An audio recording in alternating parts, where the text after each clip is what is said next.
You're watching HLN Now. We are hearing for the first time from the nanny in California accused of squatting. Wouldn't work, wouldn't leave. Well, she's striking back at the family.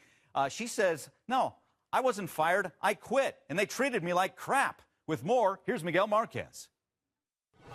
The so-called nightmare nanny striking back, speaking out for the first time. Well, first of all, I wasn't fired unless you can be fired after you quit. Diane Stretton insists she is not a con artist squatter, but a victim who was mistreated by the Bracamonte family. They were the ones that were trying to exploit me as if I was some poor migrant worker or some from a foreign country. In an interview with LA's KNX radio, she says she wasn't fired. She quit after being exploited and overworked, forced to work 90 days straight without any time off. When I was working there, I didn't get lunch breaks. I didn't get coffee breaks. I didn't get any holidays or basically, I was working 24/7. Stretton's story is exactly the opposite of what we've been hearing from the Bracamontes. She wouldn't do anything. She stayed in her room 90% of the day. They maintain they fired the 64-year-old after she started neglecting her work, saying she refused to leave and threatened to sue.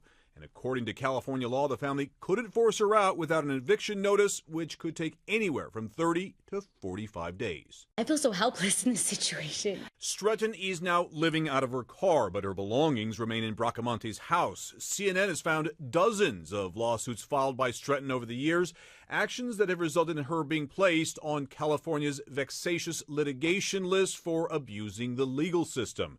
Despite her history, Stretton maintains she's not at fault. I bought a substantial amount of my own food, and the food that I did get was terrible. I didn't have access to the laundry room hardly ever. I didn't have access to the bathroom hardly ever. The air conditioning wasn't on. I think they're the con artists. Miguel Marquez, CNN, New York. All right. Now, CNN has reached out to the Bracamonte family for comment on the nanny's radio interviews. We hear her speak for the first time. So far, we have not heard back from them. But we want to hear from you on this one. You're weighing in on our Facebook page. I'm going to take your calls on this one. So now the nanny, you hear her for the first time, says she's the victim. Really? Does this change your thought on the story? Call me up. I'll take your calls in a little bit. 1-877-TEL-HLN is the number. You can go to our Facebook page to comment. You can tweet me at Michael Llanos HLN as well.